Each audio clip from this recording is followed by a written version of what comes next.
Morning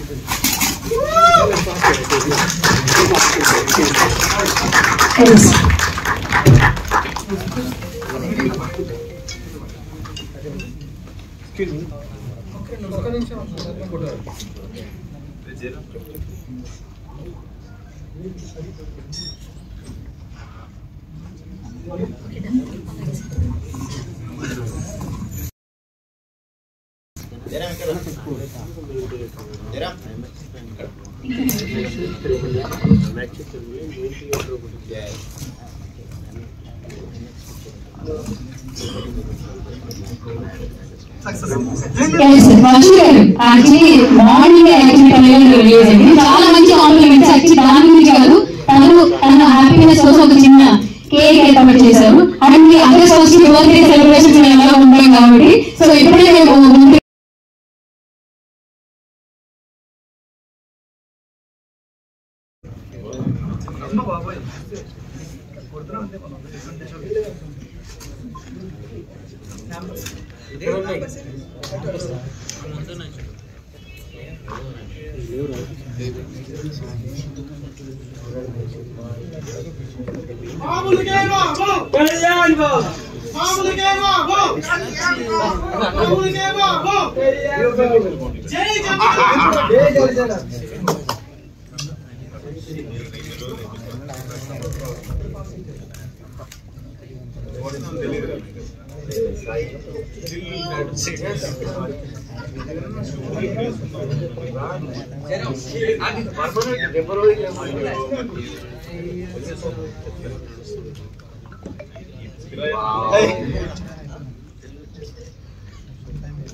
చేశారు. నేను ఇంకా ఆయన కలమూడగల టచ్ కూడా చేయలేదు. ఆయన నువ్వు అంత అదృష్టుడు, అది నువ్వు అంత అదృష్టవంతుడు. ఎందుకు ఈ మాట చెప్తున్నానంటే 24 years సాంగ్ తీసేసాడు మా సినిమాకి. అదేనా ఆ 30 years నాకు చేయలేదు కాబట్టి 24 years చేసేసాను. నీకు ఐడియా చెప్తున్నా, నీకు ఐడియా వచ్చింది. నాకేంటంటే తనకి వీటన్నిటి కూడా అదృష్టం కూడా ఉంది అని చెప్తున్నాను. లక్ ఫ్యాక్టర్ చాలా ఇంపార్టెంట్ మన ఇండస్ట్రీలో. దానికి ఆయన్ని టచ్ చేసే అదృష్టం దొరికింది అందరికీ. 100% వెళ్తా నువ్వే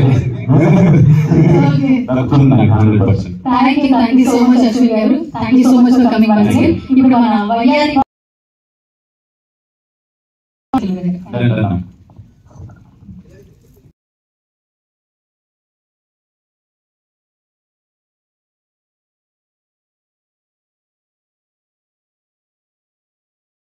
నమస్కారం అండి. ఇక్కడ విచ్చేసిన బ్రదర్ అశ్విన్కి అండ్ లోబోకి సాయి, ఈ బ్యాక్ అంతా చేస్తున్నటువంటి ఒక వ్యక్తి నా తమ్ముడు ప్రవీణ్కి అండ్ ఆ టీంకి అందరికీ కూడా నేను ధన్యవాదాలు తెలుపుతున్నాను. ఈరోజు ఒక కళ్యాణ్ గారి అభిమానిగా అతను మూవీ ఇండస్ట్రీకి వచ్చి ఈ రోజున ఒక డెబ్యూ ఫిల్మ్ అంటే సాఫ్ట్వేర్ తీస్తూ వెళ్తూ ఒక డెబ్యూ సాంగ్ ఒకటి చేయడం అనేది ఎంత డబ్బు ఖర్చు పెట్టి చేయడం చిన్న విషయం కాదు. ఎందుకంటే ఆయనకు అందరూ అభిమానులుగా అందరూ భక్తులే ఉన్నారు. కళ్యాణ్ గారు ఎక్కడ చూసినా కూడా వాళ్ళ స్థాయిలో ఏ విధంగా ఆయనకి ఒకటి ప్రజెంట్ చేయాలి నా తరఫు నుంచి ప్రతి అభిమాని కూడా ప్రతి అభిమాని కూడా ఆలోచిస్తారు. అలాగే ఈ రోజున సాయి తను కూడా చేసింది కూడా తను చేసింది కూడా వయ్యారి బామ అనే ఒక డెబ్యూ సాంగ్ చేయడం కూడా గ్రేట్. చూస్తున్నా మనకి తమ్ముడు మూవీలో నాకు కళ్యాణ్ గారు అనిపించారు. అంటే అంత పోల్చకపోయినా అభిమానం అనిపించినారు. అలా కళ్యాణ్ గారు నిలించుని తను అట్లా చేయడం అనేది చాలా గ్రేట్. ఈ సాంగ్ మంచి సక్సెస్ అయ్యి ఇలాంటి మరెన్నో తీయాలని మాత్రం కోరుకుంటాం. కానీ 100% ఏ స్టెప్ వేసినా కూడా కరెక్ట్ గా ప్లాన్ వేస్తే ఎవరికి సక్సెస్ దక్కకపోవడం అనేది ఉండదు. ప్రతి ఒక్కరికి అంటే మనం వేసి అడుగులు బట్టే, మనం వేసి ఆలోచన బట్టే, మనం తీసుకున్న నిర్ణయం బట్టే మన లైఫ్ అనేది ఎప్పుడు కూడా ముందుకి సక్సెస్ఫుల్ వెళ్తుంది.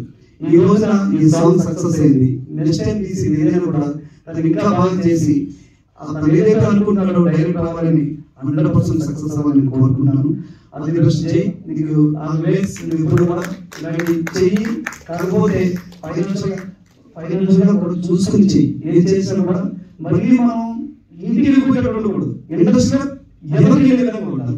చాలా మంది చేసిన తప్పుల వల్ల ఒక సినిమా చేసో ఒకటి చేసుకుని ఏం చేయాలి ఇంటికి వెళ్ళిపోయిన చాలా మంది చూస్తాం. కానీ అలా కాదు, మనం ప్లానింగ్ ప్రకారం 100% మంచి నిర్ణయాలతో, మంచి ఆలోచనతో, మంచి ఫ్రెండ్స్ తోటి వెళ్తే కనుక 100% మరో డైరెక్టర్ నేను చూడగలుగుతాం. అది అలాగే మా బ్రదర్ అశ్విన్ గురించి చెప్పాలంటే నాకు చాలా కాలంగా పరిచయం.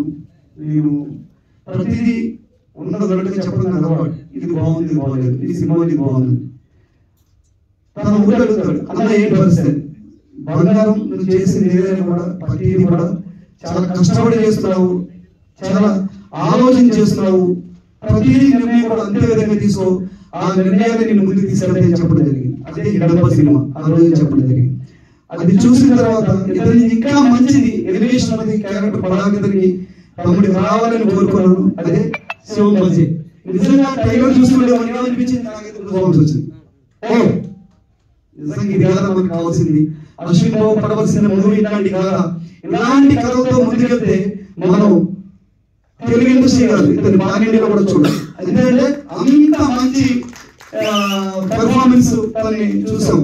లాస్ట్ ఆ రోల్ ఇచ్చాడు, అది మామూలుగా లేదు. నిజంగా అశ్విన్ ఎక్స్ట్రాడినరీ. నిజంగా ఆల్ ది బెస్ట్. నీకు కూడా ఎప్పుడు వస్తుందని ఎదురు చూస్తున్నాం. నీకు కూడా ఆగస్ట్ 1 బర్త్డే రోజున అశ్విన్ బాబు బర్త్డే రోజునే ఈ సినిమా రిలీజ్ చేయడం గ్రేట్, మంచి సక్సెస్ చూస్తాడు. ఇది సరైన ప్లాట్ఫామ్ కాదు అశ్విన్ బాబు గురించి మాట్లాడడం. మేము చేయాలి వచ్చాం ఆల్రెడీ మాట్లాడుతున్న దాని గురించి. All the best. నీకు కూడా ప్రవీణ్ ఇలాంటి ఫ్రెండ్స్ ని ఎప్పుడు నిలబెట్టడానికి ట్రై చేద్దాం. మనం చేసేది ఎప్పుడు కూడా బ్యాక్ ఎండ్ లో మనం మన అనుకునే కాకపోయినా మనల్ని కాకపోయినా కూడా సపోర్ట్ చేస్తూ ముందుకెళ్దాం. ఇంకా చేద్దాం మంచిది. ఎప్పుడు కూడా అలా బ్యాక్ ఎండ్ లో ఉంటే అది నీ మంచి పని చేయి. God is always great. మనకి ఎప్పుడు కూడా మంచి జరుగుతుంది. ఆల్ ది బెస్ట్ టీమ్ అందరికీ.